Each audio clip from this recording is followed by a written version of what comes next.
आप सबका स्वागत है बैंक से यूट्यूब चैनल पर। आज जो हम डिस्कस करने वाले हैं वो हम आरआरबी पीओ और आरआरबी क्लर्क 2025 का जीए की स्ट्रैटेजी। ये स्ट्रैटेजी के बारे में बात करें तो ये टोटल 150 दिन का प्लान होने वाला है, जिसमें आज की बात करें तो आज का डेट मिलेगा आपको 15 मार्च। तो 15 मार्च से जो है कैसे आपको प्लान करना है 13 सितंबर तक। 13 सितंबर डेट देकर रखा है आरआरबी पीओ का एज पर आईपीएस कैलेंडर, और आईपीएस कैलेंडर जो डेट देता है उसी डेट पे जो है एग्जाम होता है। ये चीज़ आपको ध्यान देनी है। तो 13 सितंबर के बारे में बात करें तो अभी आपके पास टोटल 150 डेज हैं, तो आपके पास अच्छा सा टाइम है। अब ये ऐसा नहीं है कि आपने अगर ये वीडियो बाद में देख रहे हो तो आपके हेल्पफुल रहेगा, बाद में देखोगे तब भी ये हेल्पफुल ही रहने वाला है। और ये एक सिंगल वीडियो से जो है आपको सारे के सारे आंसर्स मिल जाएंगे, जैसे कि वीडियो से कवर करना है, पीडीएफ से कवर करना है, कितने सोर्स कवर करने चाहिए, नोट्स बनाने चाहिए कि नहीं, वीकली पढ़ना है, मंथली पढ़ना है, डेली पढ़ना है। तो ये जो भी चीज़ें हैं वो आपको इसी वीडियो में मिल जाएगा और आपको कहीं और ज़्यादा भटकने की जरूरत नहीं है। ये हेल्पफुल रहेगा दोनों स्टूडेंट्स के लिए, जो बिगिनर्स हैं और जो ऑलरेडी रिपीटर्स हैं लेकिन वो जीए में अच्छा स्कोर नहीं कर पा रहे उनके लिए। ठीक है, तो पहले तो बात करते हैं कि किससे कवर करना चाहिए हमें, वीडियो से या पीडीएफ से। ये चीज़ टोटली डिपेंड करता है आपके ऊपर, आप कौन से लेवल पे हो। इससे मतलब क्या हुआ कि अगर आप बिगिनर हो, आपको कुछ भी नहीं पता, एक ऑर्गेनाइजेशन के बारे में नहीं पता, बैंक का कोई भी, बैंक अवेयरनेस का कोई भी चीज़ें नहीं पता, जैसे कि रेपो रेट क्या होता है ये नहीं पता, सीआरआर क्या होता है ये नहीं पता, एचडीएल क्या होता है ये सब नहीं चीज़ पता, उसके बाद बैंकिंग के जो एक्ट है वो नहीं पता, ऑर्गेनाइजेशन नहीं पता, और यूएन क्या करता है, जीआई टैग के बारे में नहीं पता, जीआई टैग क्या होता है, तो उसके लिए जो है आपको डेली वीडियो पढ़ना चाहिए। और वो स्टूडेंट जो कि ऑलरेडी पढ़े हुए हैं कुछ 6 महीने से या 1 साल से, जो पहले से पढ़ते हुए आ रहे हैं, जिनको मैं कच्चे चावल बोलता हूँ, तो वो जो है ज़्यादा फोकस करें पीडीएफ पे। ठीक है, पीडीएफ पे ज़्यादा आपको फोकस करना है, वीडियो की तरफ नहीं जाना इतना अभी। और वीडियो की बात करें कि वीडियो भी अगर जाना भी हो, जो ऑलरेडी पढ़े हुए हैं वो उनको वीकली और मंथली वीडियोस में जाना चाहिए, ज़्यादा से ज़्यादा वीकली और मंथली वीडियोस में जाना चाहिए रादर देन डेली वीडियोस पे। अगर बिगनर्स की बात करें तो बिगनर्स को जो है डेली वीडियोस फॉलो करनी चाहिए और डेली वीडियोस से ही पढ़ना चाहिए। अब डेली वीडियोस पढ़ने से जो है आपको पहले चीज़ तो ऑर्गेनाइजेशन के बारे में पता लग जाएगी, और बाकी जो भी टर्म्स है वो भी आपको अच्छे से टीचर समझा सकते हैं।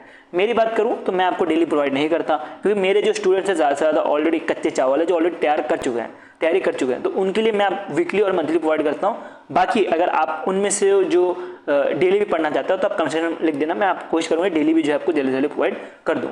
अगर मेरे कंटेंट के बारे में बात करें तो आपको जो मेरा कंटेंट माइंड मैपिंग फॉर्म में मिलता है। अब माइंड मैपिंग फॉर्म में देने का कारण यही है कि जिसमें आपको अभी भी पढ़ने में हेल्प होती है, even reason point of view से बेस्ट तरीका रहता है माइंड मैपिंग में ही पढ़ना।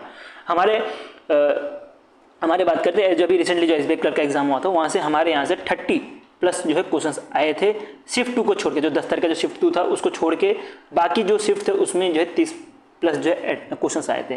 जो 10 तारीख का जो शिफ्ट 2 था वो आउट ऑफ द बॉक्स पूछा गया था, जिसकी वजह से मुझे नहीं लगता है कि मेरे यहाँ से नहीं बल्कि आप कहीं से भी पढ़ लेते तो आप स्कोर कर ही नहीं पाते वहाँ पे। उधर आप अगर 10 भी स्कोर कर दिए हो तब भी बहुत अच्छा है। शिफ्ट 2 की बात कर रहा हूँ जो 10 तारीख का हो रहा था, अप्रैल का। ठीक है, और बात करें आगे तो कितने सोर्स आपको कवर करने हैं, तो कितने सोर्स कवर करने हैं, तो ये आपको ध्यान देना है, आपको सिर्फ एक ही सोर्स कवर करना है। अब मेरा सोर्स पढ़ोगे तो आपको माइंड मैपिंग कंटेंट मिलेगा, आप दूसरे का सोर्स पढ़ सकते हो तो पढ़ो, कोई प्रॉब्लम नहीं है, जहाँ से भी पढ़ो एक ही सोर्स पढ़ो। बहुत सारे जो यूट्यूबर्स होते हैं, जो बहुत सारे इन्फ्लुएंस जो रहते हैं, जो स्टूडेंट है अभी सबके सब स्टूडेंट है, वो बोलते हैं 2 सोर्स पढ़ने के लिए, बल्कि वो खुद 2 सोर्स नहीं पढ़ते होंगे, लेकिन वो आपको सजेस्ट करेंगे 2 सोर्स पढ़ने के लिए। क्या पता वो पढ़ते भी होंगे, लेकिन वो उनकी स्ट्रैटेजी है। आपकी स्ट्रैटेजी क्या होनी चाहिए, as a beginner, as a repeater, आपको एक ही सोर्स में फॉलो करना है। और मेरी बात करूँ, अगर मेरा सोर्स फॉलो कर रहे होंगे तो आपको जो भी करंट अफेयर्स हैं वो थोड़ा ज़्यादा ही मिलने वाला है दूसरों से। अब बहुत सारे स्टूडेंट जो रहते हैं वो क्या करते हैं, एक सोर्स फॉलो करते हैं, उसका दूसरे सोर्स में जाएंगे तो दूसरे सोर्स में 1-2 न्यूज़ ज़्यादा मिल जाएगा, फिर तीसरे सोर्स में जाएंगे, तीसरे सोर्स में 1-2 न्यूज़ और ज़्यादा मिल जाएगा, लेकिन ज़्यादा चीज़ें जो है रिपीटेशन भी चलती रहती है। तो क्या होता है कि फिर क्या करते हैं कि स्टूडेंट क्या करते हैं, कंफ्यूज हो जाते हैं कि कहाँ से पढ़ें, तो कंफ्यूज हो जाते हैं। और क्या होता है कि रिपीटेशन की वजह से उनका टाइम भी वेस्ट होता है। तो ज़्यादा से ज़्यादा कोशिश करनी है आपको एक ही सोर्स में फॉलो करने की, rather than focusing on different sources. ठीक है, ज़्यादा से ज़्यादा सोर्सेज में पीछे मत भागो, एक ही सोर्स को फॉलो करो और उसको मल्टीपल टाइम रिवाइज करो। रिवीजन ही है कि जिसमें आप जीए में जो है अच्छा स्कोर कर सकते हो। रिवीजन ही एक ऐसी चीज़ है जिसकी वजह से आप जीए में अच्छा स्कोर कर सकते हो। ये चीज़ आपको ध्यान देनी है। लोग क्या करते हैं कि 300, 400 पेज का जो पीडीएफ रहता है मंथली पीडीएफ, उसको पढ़ते हैं और उसके बाद वो एग्जाम टाइम पे उसको रिवाइज नहीं कर पाते, और बाद में एग्जाम में जाके बोलते हैं कि इतना तो मेहनत की फिर भी क्वेश्चन नहीं फंसा। और एक चीज़ और, जो डेली वीडियोस पढ़ भी रहे हैं, एक चीज़ मैं बोलने भूल गया, जो डेली वीडियोस पढ़ भी रहे हो तो फोकस करो कि जो वीडियो की लेंथ है, आप देख सकते हो 1 घंटे का रहता है, और 1 घंटे में जो भी टीचर पढ़ाता है, मेरे ख्याल से, मैं एज अ टीचर ही बोल रहा हूँ, लेकिन जो भी टीचर पढ़ा रहा है यूट्यूब में बड़े बड़े टीचर्स भी वो गलती ये करते हैं कि बच्चों को ना गुमराह करते हैं, मोस्टली वो टाइम वेस्ट करते हैं जो लाइव क्लास रहता है वहाँ पे। ये मेरा मानना है, ये मेरा पर्सनल ओपिनियन है। वो टाइम वेस्ट करते हैं कैसे कि बच्चों का कमेंट पढ़ेंगे, कुछ उल्टा फुल्टा मतलब बातें करेंगे, तो उससे उनका टाइम वेस्ट होता है। लेकिन टीचर्स वो नहीं समझते हैं कि इससे बच्चों का टाइम वेस्ट हो रहा है, ठीक है। तो बच्चा 1 घंटा आपको दे रहा है, तो आपको पूरा का पूरा टाइम जो है बच्चे के ऊपर ही देना चाहिए, रादर देन फोकसिंग ऑन क्या कमेंट आ रहे हैं, किसको कुछ गलत बोल दिया, ये सारी चीज़ें। तो मुझे नहीं लगता वो चीज़ करनी चाहिए। तो डेली वीडियोस ट्राई करो, जितना शॉर्ट हो सकता है उतना ज़्यादा पढ़ो, और इसको ट्राई करो 2x में देखने की, जिसके से आपका टाइम बचे, ठीक है। और लाइव की जगह रिकॉर्डिंग जो क्लासेस रहते हैं उसको देखो, ठीक है। तो बिगनर्स की बात करो, जो बिगनर्स इवन जो पहले से तैयारी कर रहे हैं, अगर वो भी अगर वीडियो देख रहे हो डेली, तो आप ट्राई करो 2x में वीडियो देखने की, ठीक है। धीरे धीरे आदत बैठ जाएगी, स्टार्टिंग में थोड़ा टाइम लगेगा, लेकिन धीरे धीरे जो आदत बैठ जाएगी। और लाइव क्लास के पीछे मत भागो, रिकॉर्डेड क्लासेस देखो अगर देखना भी हो तो कोई भी टीचर का, ठीक है। और टीचर से भी अपील है कि ज़्यादातर जो है स्टूडेंट्स को पढ़ाने में फोकस करो रादर देन कमेंट पढ़ने का। बहुत से टीचर्स जो है कमेंट्स पढ़ने में लग जाते हैं, तो उससे अच्छा आप बच्चों को पढ़ाओ और उनका जो टाइम है वो बचाओ। बच्चों का टाइम बहुत ज़्यादा इंपॉर्टेंट है, तो वो आपको बचाना चाहिए, ठीक है। तो ये करते हैं क्योंकि एड्स चलते हैं, 1 घंटा का अगर वीडियो बना दिया तो एड चलते हैं, तो मुझे ये सब चीज़ें पसंद नहीं है और मैं करवाता भी नहीं हूँ। मैं डेली करंट अफेयर्स जब मैं पढ़ा रहा था तो आपने देखा होगा मैं 20 मिनट में जो है करंट अफेयर्स खत्म कर देता था, 20 से 25 मिनट में जो है डेली करंट अफेयर्स खत्म कर देता था। बट उसमें मेरे अच्छे रिस्पॉन्स आए नहीं, जिसकी वजह से मैंने उसको कंटिन्यू नहीं किया वीडियोज़ को, उसको डिसकंटिन्यू कर दिया। बट अगर आपको लग रहा होगा वीडियो चाहिए तो आप बताया ना कमेंट सेक्शन में, मैं आपको करवा दूंगा। अब तो हमने बात कर ली कि 180 फॉलो करनी चाहिए आपको। दूसरी चीज़, तीसरी चीज़ जो है वो है आपको कि कैसे करंट अफेयर्स पढ़ना चाहिए, डेली पढ़ना चाहिए, वीकली पढ़ना चाहिए, मंथली पढ़ना चाहिए। ये भी आपके ऊपर टोटली डिपेंड करता है। अगर आप बिगनर हो तो आपको डेली पढ़ते हुए चलना चाहिए, लेकिन अगर आपने ऑलरेडी पढ़ा हुआ है चीज़, अगर आप कच्चे चावल हो तो आपको वीकली पढ़ना चाहिए या तो मंथली पढ़ना चाहिए। बहुत स्टूडेंट्स ऐसे भी जो मंथली पढ़ लेते हैं उसके बाद भी जो है 25+ जो स्कोर कर लेते हैं। वो डिपेंड करता है आपके जो मगअप कैपेसिटी कितनी है। इसका मतलब क्या हुआ कि अगर आप देखो कि आप जब कॉलेज के टाइम में थे या स्कूल के टाइम में थे, आप रट्टा कितना जल्दी मार सकते हो। मेरे एक स्टूडेंट है, ठीक है, उसने SBI क्लर्क के सिर्फ 10 दिन पहले ही तैयारी की थी, जो मंथली PDF पढ़ के उसके 25+ जो है SBI क्लर्क ने बोला है कि उसके 25+ आ जाएंगे। उसने 30 के आसपास अटेम्प्ट किए थे, उसके 25+ आ जाएंगे। तो ऐसे स्टूडेंट्स भी रहते हैं जो सिर्फ मंथली पढ़ के ही जो है 25+ स्कोर कर लेते हैं, ठीक है। पर ज़्यादा से ज़्यादा स्टूडेंट्स की बात करें जो भी रिपीटर्स होते हैं वो मंथली ही फॉलो करते हैं रादर देन डेली और वीकली। इसका कारण सिंपल है, क्योंकि लास्ट में मंथली हेल्प करता है रिविजन पॉइंट ऑफ व्यू से, ना कि डेली और वीकली, ठीक है। तो इसी के लिए जो भी कच्चे चावल है वो मंथली फॉलो करते हैं। लेकिन अगर आप बिगिनर हो तो आपको डेली पढ़ना है। डेली पढ़ने के बाद क्या करना है, आपको जो भी कंपाइलेशन आता है वीकली का उसको पढ़ना है, ठीक है। जो भी कंपाइलेशन आता है वीकली का वो उसको पढ़ना है, या तो जो डेली आपने 7 दिन पढ़ा है आप उसको भी पढ़ सकते हो, लेकिन कोशिश करनी है वीकली पढ़ने की। इससे बेनिफिट क्या हो जाती है, इससे बेनिफिट आपको ये मिल जाती है कि आपको पूरा का पूरा कंपाइलेशन मिल जाता है। जितने भी नेशनल अफेयर्स थे वो सारे एक साथ मिल जाएंगे, बैंकिंग अफेयर्स एक साथ मिल जाएंगे, इवन अपॉइंटमेंट जो है वो भी एक साथ मिल जाता है, सारा कुछ एक साथ मिल जाता है, इसके हेल्प करता है। अब वीकली की बात करें तो आपने हर एक वीक पढ़ लिया, इसके अलावा आपने 4 वीक के आसपास पढ़ लिया होगा, 4 से 5 वीक के आसपास पढ़ लिया होगा। उसके बाद जब मंथली आता है तो मंथली में एक्स्ट्रा डेटा ऐड होता है। हर एक PDF में देखोगे तो मंथली में एक्स्ट्रा डेटा कुछ ना कुछ ऐड होता है, वैसे मेरे PDF में भी होता है। तो आपको इसलिए उसके बाद जो है मंथली पढ़ना है। वीकली में आपको फोकस ज़्यादा नहीं करना, आपको मंथली में फोकस करते हुए जाना है। बिगनर्स की बात करें या जो रिपीटर्स हैं उनके लिए भी।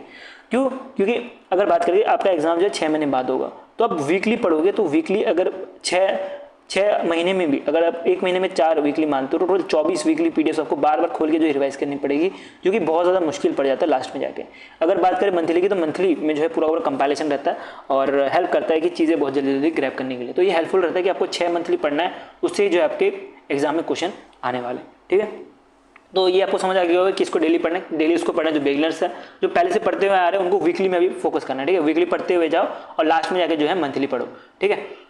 और सीधे से मंथली वही उठाओ जो कि ज़्यादा मगअप कर सकता है। ज़्यादा से कोशिश करना स्टूडेंट जो है वीकली से तैयारी करते हुए चले, जो कच्चे चावल है जो ऑलरेडी तैयार कर चुके हैं, और जो बिगिनर्स है वो डेली से करते हुए चले। अगर आपको लग रहा है कि वीकली से नहीं कर पा रहा तो आप डेली भी कर सकते हो, ऐसा कुछ रिस्ट्रिक्शंस होती नहीं, ठीक है। तो अपने हिसाब से आप आपको एडजस्ट कर सकते हो। उसके बाद बात करें कितने महीने का जो है करंट अफेयर्स पढ़ना है, तो बैंक की बात करें तो बैंक में जो है 6 महीने करंट अफेयर्स पढ़ना पड़ता है। लेकिन अगर बात करें RRB PO RRB क्लर्क की, तो यहाँ पे आपको थोड़ा पुराने करंट अफेयर्स के क्वेश्चंस भी आते हैं, कुछ 10 से 12 महीने के करंट अफेयर्स के क्वेश्चंस भी आते हैं, बट वो ज़्यादा क्वेश्चंस नहीं होते हैं। अगर बात करें जो अभी सितंबर के 2024 में जो एग्जाम हुआ था RRB का, वहाँ पे आपको जनवरी और फरवरी से भी क्वेश्चंस आए थे। तो स्टूडेंट्स क्या करते हैं कि जनवरी से पढ़ना चालू कर देते हैं करंट अफेयर्स, लेकिन वो बहुत ज़्यादा हेक्टिक हो जाता है और सारे स्टूडेंट्स के लिए पॉसिबल नहीं है कि वो जनवरी से करंट अफेयर्स पढ़ना चालू करें। तो आपको फोकस करना है कि 6 महीने मतलब मार्च से लेकर चालू कर दो अभी से ही पढ़ना। मार्च का जो है मंथली खत्म करो और उसके बाद जो है अप्रैल से जो है वीकली करंट अफेयर्स पढ़ना चालू कर दो और बिगनर्स जो है वो डेली करंट अफेयर्स पढ़ना चालू कर दो। और मार्च से जो है आपको सितंबर तक जो है करंट अफेयर्स पूरा का पूरा कंप्लीट करते हुए चलना है, ठीक है। तो मार्च से सितंबर तो नहीं, अगस्त तक जो है कंप्लीट करते हुए चलना है। और उसके बाद अगर आपके पास आपको लग रहा है कि मैं पढ़ सकता हूँ, या तो आपको अभी भी लग रहा है कि मैं पढ़ सकता हूँ, और तो आप जनवरी और फरवरी खत्म कर लेना। इवन जो एसबीआई क्लर्क की जो तैयारी की होंगे तो उनको तो एडवांटेज होगा कि उन्होंने ऑलरेडी जनवरी फरवरी खत्म कर दिया होगा। लेकिन पॉइंट क्या है, पॉइंट ये है कि जब 6 महीने बाद हो जाएंगे, जब सितंबर आ जाएगा, उस समय आपको जनवरी फरवरी का एक भी करंट अफेयर्स नहीं याद रहेगा। ये मेरे से लिख के ले लो, ये आप मेरे से लिख के ले सकते हो कि आपने जो भी जनवरी फरवरी में पढ़ा हो करंट अफेयर्स आपको याद नहीं रहेगा। वो चीज़ सितंबर आते आते बहुत मुश्किल हो जाता है सारी चीज़ रिटेन करना। वो चीज़ तभी आपको याद रहेगी जब आप मल्टीपल रिविजन करते जाओगे, और रिविजन कितना ही कर लोगे, ठीक है। तो बेटर यही है कि मार्च से पढ़ना चालू करो, और उसके बाद अगर आपको लगता है कि मुझे जनवरी फरवरी भी कवर कर सकता हूँ, उसके बाद जो है आपको जनवरी फरवरी में जाना है, ठीक है। तो पहले आपको मार्च में कवर करते हुए चलना है सितंबर तक। उसके बाद आप बात करें कि जब आपका प्रीलिम्स हो जाएगा उसके बाद जो है जनवरी फरवरी एक बार आप घुमा लेना। आपने ऑलरेडी पढ़ा हुआ होगा लेकिन आपको चीज़ें याद नहीं रहेगी, लेकिन एक बार पढ़ने के बाद जो है आपको सारी चीज़ें जो है धीरे धीरे याद आनी चालू हो जाएगी। तो आप मान सकते हो जनवरी फरवरी कर सकते हो, लेकिन मेरा मानना ये रहेगा कि आपको मार्च से लेकर जो है सितंबर तक तैयारी करनी चाहिए। और ये 6 महीने करंट अफेयर्स कवर करोगे तो आपका पूरा का पूरा जो भी आरआरबी पीओ के जो मैक्सिमम क्वेश्चन है वो अटेम्प्ट हो जाएंगे। मैं आपको ये नहीं बोलता कभी आप 40 में से 35 स्कोर कर लोगे, बहुत सारे टीचर्स ये बोलते हैं 40 में से 35 स्कोर कर लोगे, बट वो पॉसिबल नहीं हो पाता। आरआरबी की बात करें, बैंक एग्जाम की बात करें, तो जीए के क्वेश्चन ईजी नहीं आते। इवन कोई भी सेक्शन ले लो उसके क्वेश्चन कोई भी ईजी नहीं आते, जिसकी वजह से कट ऑफ भी कम जाता है। तो जीए में अगर आपने 20+ भी स्कोर कर लिया ना तो बहुत अच्छा स्कोर माना जाता है, ठीक है। तो 20+ भी बहुत अच्छा स्कोर है, और आपको इसी के लिए जो है तैयारी करनी है। अब बहुत सारे टीचर्स क्या करते हैं, कंपैरिजन लेके आते हैं लास्ट में। तो स्टूडेंट्स क्या करते हैं, कंपैरिजन पढ़ते हैं, फिर बोलते हैं सर आपके इधर ये करंट अफेयर्स नहीं है, आपके इधर वो करंट अफेयर्स नहीं है। बट आप ये चीज़ बताओ कि आपने कंपैरिजन दूसरे टीचर से पढ़ा या दूसरे टीचर से आपने करंट अफेयर्स पढ़ा, फिर आपके एग्जाम में वो क्वेश्चन आए हैं।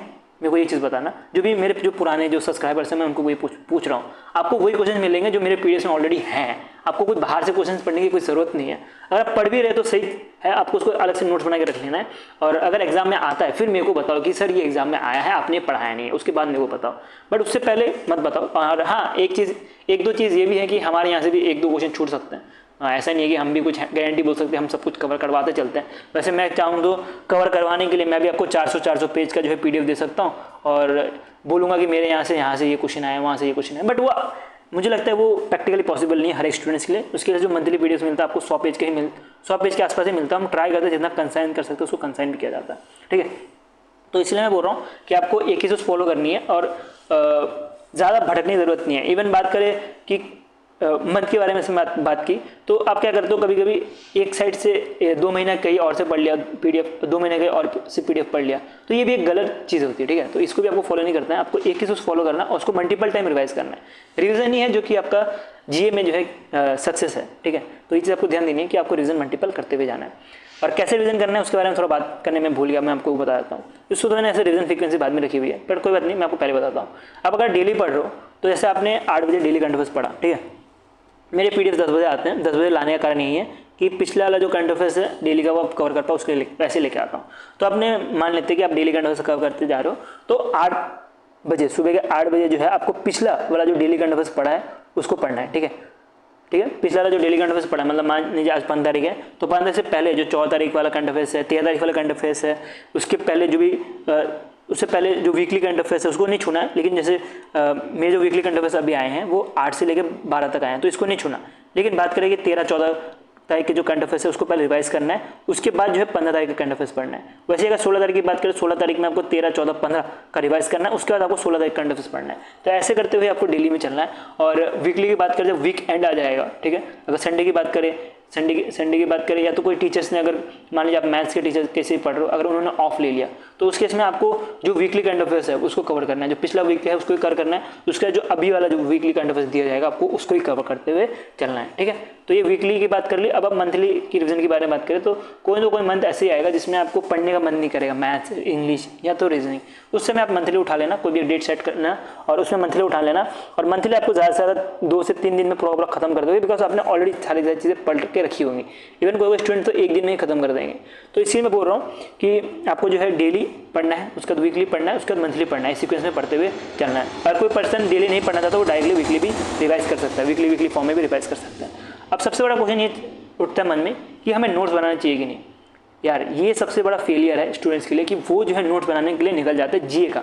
आप नोट्स बनाओगे 15 दिन 1 महीना, उसके बाद आप खुद छोड़ दोगे उसको। मैं लिख के दे सकता हूँ ये चीज़। जो भी नोट्स बनाता है ये सबसे बड़ी गलती करता है कि वो जो है पूरा नोट्स बनाना चालू करता है और बाद में 1 महीने बाद छोड़ देता है और उसका पूरा टाइम वेस्ट हो जाता है। ठीक है, 1 महीना आपका टाइम वेस्ट हो गया, आपने ना ही उसमें मैथ्स पे फोकस कर पाए, ना ही रीजनिंग में, ना ही इंग्लिश में। आप जीए में जो है 2-2 घंटा नोट्स बनाते हुए चले गए, जो कि एक टोटल वेस्ट है। इससे अच्छा क्या रहेगा, नोट्स बनाने की जगह अब जो भी कंटेंट है, अब मान लेते हैं ये मेरा कंटेंट है, इसमें आपको लग रहा है कि कुछ चीज़ें जो है छोड़ने लायक है, कुछ चीज़ें पढ़ने लायक है, तो उसमें आप जो पीडीएफ है, ये मैं आपको A4 साइज में भी पीडीएफ प्रोवाइड करता हूँ डेली, तो उसको प्रिंट निकालो। उसके बाद जो भी आपको इंपॉर्टेंट लग रहा है, जैसे कि आरबीआई का 54 मीटिंग क्या मीटिंग थी, तो इसको आप हाईलाइट कर सकते हो। उसके बाद जो जीडीपी ग्रोथ है, इसको हाईलाइट कर सकते हो। तो ये चीज़ आपको प्रिंट आउट निकाल के हाईलाइट करनी है। अब मैं तो ये मेरी बात कर रहा हूँ, मेरे वीडियोस के, इवन आप कहीं से भी पढ़ रहे हो, कोई दूसरी वीडियो से पढ़ रहे हो, तो उसमें आपको सिर्फ हाईलाइट करते हुए चलना है, नोट्स नहीं बनाना है। नोट्स बनाना सबसे बड़ी गलती है स्टूडेंट्स की, तो नोट्स नहीं बनाना, आपको हाईलाइट करते हुए चीज़ें चलनी है। और टाइम वेस्ट नहीं करना जीए में ज़्यादा से ज़्यादा। जीए में ज़्यादा फोकस, जीए से ज़्यादा फोकस करना आपको मैथ्स, रीजनिंग, और उससे भी ज़्यादा फोकस करना है इंग्लिश, क्योंकि इंग्लिश ही है जो आपका नैया निकालता है ऊपर। इंग्लिश और जीए को अगर मिला दोगे तो आपको एग्जाम में कोई भी नहीं रोक सकता बैंक के एग्जाम क्लियर करने के लिए। रीजनिंग और मैथ्स की बात करें तो सबके एवरेज स्कोर आ जाते हैं, सब अच्छा खासा स्कोर कर देते हैं। लेकिन जो स्टूडेंट ने इंग्लिश में स्कोर कर लिया, जो स्टूडेंट ने जीए में स्कोर कर लिया, उसको कोई भी नहीं रोक सकता। ये चीज़ आप देख लेना, प्रीवियस जो स्कोर कार्ड है वो देखना, जिसका भी इंग्लिश में स्कोर अच्छा होता है वो क्लियर कर लेता है, या तो इंग्लिश और जीए में इसका अच्छा स्कोर होता है वो क्लियर कर लेता है। और मैथ्स और रीजनिंग की बात करें तो उसके लिए आपको बहुत ज़्यादा अच्छा होना पड़ेगा, तभी जो है आपका क्लियर हो पाता है। ठीक है, तो अगर मैथ्स में अगर आपने बहुत अगर अच्छे खासे हो तभी जो आपका क्लियर होता है, लेकिन वैसे तो मुश्किल हो जाता है क्योंकि सबके जो है एवरेज स्कोर ही आते हैं एग्जाम्स में। अगर बात करें कब से स्टार्ट करना है, स्टार्ट अभी से चालू कर दो यार, अभी से बिना टाइम वेस्ट किए अभी से चालू कर दो। थोड़े मानता हूँ अभी एसबीआई क्लर्क जो देके आए हैं वो थोड़ा रेस्ट ले लो 1-2 दिन, लेकिन उसके बाद आपका वो पैटर्न नहीं फॉलो होना चाहिए, ब्रेक नहीं आना चाहिए। अगर आपके जो स्टडी पीरियड है उसमें अगर ब्रेक आ गया तो वो अल्टीमेट ब्रेक लग जाएगा, आप फिर तैयारी कर ही नहीं पाओगे। तो इसलिए ब्रेक मत दो, थोड़ा थोड़ा करके अभी भी पढ़ते थोड़ा करके पढ़ते चलते जाओ। और बिगनेस की बात करें तो बिगनेस तो चालू कर दो डेली पढ़ना। ठीक है, और पैटर्न की बात करें तो आरआरबी का पैटर्न और आईपीएस का पैटर्न में थोड़ा डिफरेंस होता है। ठीक है, थोड़ा नहीं बहुत ज़्यादा डिफरेंस होता है। आरआरबी की पैटर्न के बारे में बात करें तो आरआरबी पैटर्न मोस्टली फोकस करता है थोड़ा स्टैटिक, थोड़ा स्कीम्स वाले चीज़ों में, थोड़ा फुल फॉर्म वाले चीज़ों में ज़्यादा फोकस करते हुए चलता है। और आईपीएस के बारे में बात करें तो आईपीएस जो है ज़्यादातर बैंकिंग अवेयरनेस में ज़्यादा फोकस करता है, और स्कीम्स में फोकस करता है, भाई इतना फोकस नहीं, ज़्यादा बैंकिंग अवेयरनेस में फोकस होता है। और लास्ट 2 to 3 मंथ्स में ज़्यादा क्वेश्चन पूछे जाते हैं। और आरआरबी की बात करें तो आरआरबी पीयू, आरआरबी क्लर्क में जो है आपको टोटल 6 से 8 मंथ्स का जो है करंट अफेयर्स पूछा जाता है। तो ये दोनों का जो पैटर्न है वो भी डिफरेंस है, और इसके बारे में मैंने आपको ऑलरेडी वीडियो प्रोवाइड किया हुआ है, तो आप जो पैटर्न है वो भी देख सकते हो। ठीक है, आरआरबी का जो प्रीवियस देख रखा है तो वहाँ से आप पैटर्न भी देख सकते हो। तो आरआरबी का पैटर्न ये रहता है कि ज़्यादा से ज़्यादा जो है आपको स्कीम्स में पूछा जाए, या ज़्यादा से ज़्यादा इधर उधर क्वेश्चन पूछे जाते हैं, और ये थोड़ा आरआरबी का पैटर्न रहता है। और आरआरबी पीओ और क्लर्क की बात करें तो कोई ये स्टूडेंट ये ना सोचे कि अगर आरआरबी पीओ जो है ऑफिसर लेवल का एग्जाम है तो इसमें जो है जीए हार्ड आएगा और आरआरबी क्लर्क में जो है जीए इजी आएगा। ऐसा कुछ नहीं होता, कुछ भी हो सकता है। क्लर्क में हार्ड आ सकता है, पीओ में इजी आ सकता है, पीओ में हार्ड आ सकता है, क्लर्क में इजी आ सकता है, दोनों में बराबर आ सकता है, ऐसा कुछ नहीं होता। अगर 2024 की बात करूँ, 2024 के एग्जाम की बात करूँ, आरआरबी क्लर्क का जो पेपर था जीए का वो डिफिकल्ट था as compare to RRB PO.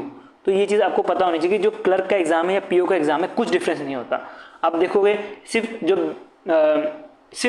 Reasoning, maths और इंग्लिश में डिफरेंस होता है, बट वो भी कभी कभी ऐसा हो जाता है कि क्लर्क का एग्जाम ज़्यादा हार्ड आ जाता है पीओ से। आरआरबी क्लर्क की बात नहीं कर रहा, जो एसबीआई क्लर्क या तो आईपीएस क्लर्क है उनकी बात कर रहा हूँ। कोई सेक्शन कभी कभी हार्ड आ जाता है। आरआरबी पीओ में तो डेफिनेटली मैथ्स और रीजनिंग तो डेफिनेटली ईजी आएगा आरआरबी पीओ से। ठीक है, हर एक एग्जाम में ईजी आएगा। लेकिन जीए की बात करें तो जीए का जो है कहीं भी डामाडोल हो सकता है, कभी यहाँ पे हार्ड आ जाएगा, वहाँ पे हार्ड आ जाएगा। ठीक है, तो ये चीज़ आपको ध्यान देनी है कि आपको डिफ्रेंशिएट नहीं करना आरआरबी पीओ, आरआरबी क्लर्क का, स्पेशली जीए की बात कर रहा हूँ। उसके बाद बात करते हैं स्टैटिक बैंकिंग अवेयरनेस की। स्टैटिक बैंकिंग अवेयरनेस पढ़ना चाहिए कि नहीं? डेफिनेटली पढ़ना चाहिए, क्योंकि अगर स्टैटिक बैंकिंग अवेयरनेस पढ़ोगे तभी जो है आपको करंट अफेयर्स जो है आपको समझ आएगा। और स्टैटिक बैंकिंग अवेयरनेस की बात करें तो बहुत कम क्वेश्चन पूछे जाते हैं, 1 से 2 क्वेश्चन आते हैं। लेकिन आप स्टैटिक बैंकिंग अवेयरनेस पढ़ोगे, जैसे मैंने आपको बताया कि तभी आप जो है करंट अफेयर्स को फॉलो करते हुए चल सकते हो, करंट अफेयर्स समझ सकते हो। और स्टैटिक बैंकिंग अवेयरनेस की बात करें तो आपको ऐसा नहीं कि स्टैटिक बैंकिंग अवेयरनेस पढ़ने के चक्कर में आपने हैम्पर कर दिया current affairs. Current affairs hamper नहीं होना चाहिए, कुछ भी हो जाए। करंट अफेयर्स आपको पढ़ते हुए जाना है, क्योंकि करंट अफेयर्स का वेटेज बहुत ज़्यादा होता है स्टैटिक बैंकिंग अवेयरनेस से। तो स्टैटिक ज़्यादा फोकस करो करंट पढ़ने की, और करंट पढ़ने के बाद अगर आपको लगता है कि थोड़ा बहुत टाइम बच रहा है तो उसमें भी स्टैटिक खत्म करते हुए जाते रहो। जितना जल्दी खत्म करोगे उतना अच्छा है, बिकॉज आपने एक बार खत्म कर लिया तो उसके बाद आपको पढ़ने की जरूरत नहीं स्टैटिक बैंकिंग अवेयरनेस। तो जितना जल्दी उतना जल्दी खत्म करो। और आरआरबी पीओ की बात करें तो आरआरबी जो है ज़्यादा फोकस करता है एग्रीकल्चर में, तो आपको स्टैटिक बैंकिंग अवेयरनेस भी जो भी पढ़ रहे हो उसमें एग्रीकल्चर का जो भी चीज़ें एमएसएमई हो गया, फिर प्रायोरिटी सेक्टर लैंडिंग होगी, पीएसएल हो गया, या स्कीम्स होगी जो कि स्टैटिक बैंकिंग अवेयरनेस के अंदर आती है, प्रधानमंत्री जनधन योजना, ये सारे, तो ये सब में आपको ज़्यादा फोकस करते हुए चलना है, ठीक है। और क्विज़ की बात करें तो क्विज़ आपको डेली प्रोवाइड किया जाता है, तो आप डेली भी कर सकते हो। मेरे टेलीग्राम ग्रुप में ऑलरेडी प्रोवाइड रहता है डेली बेसिस पे, तो आप डेली कवर करते हुए चलो। और अगर किसी पर्सन को जो है वीकली कवर करना है तो आप डेली कवर करते हुए चलो। उसके बाद जो है आपको वीकली क्विज़ भी लगाने हैं। क्विज़ के लिए ना वीडियो मत देखना कभी, video is totally waste of time, आपका सिर्फ टाइम खाता है टीचर्स। मैं आपको टीचर्स को मैं ऐसे मतलब खराब है ऐसे बोलना, बट मैं मुंह पे बोल रहा हूँ कि टीचर्स जो है ना आपके टाइम खाते हैं। आपको टीचर्स के ऊपर नहीं जाना क्विज़ेस के लिए। मैं भी क्विज़ेस प्रोवाइड करता हूँ वीडियो के थ्रू, बट मुझे वो लगता नहीं कि वो स्टूडेंट्स को इतना बेनिफिट करता है। इससे अच्छा ये है कि आप कोई भी जो प्लेटफॉर्म है वहाँ पे क्विज़ लगा सकते हो। इवन मेरे टेलीग्राम ग्रुप में क्विज़ेस अवेलेबल है डेली फॉर्म में, वीकली फॉर्म में, मंथली फॉर्म में, तो वो भी आप लगा सकते हो, ठीक है। तो वैसे लगाने में एडवांटेज क्या रहता है कि आप सोचते हो।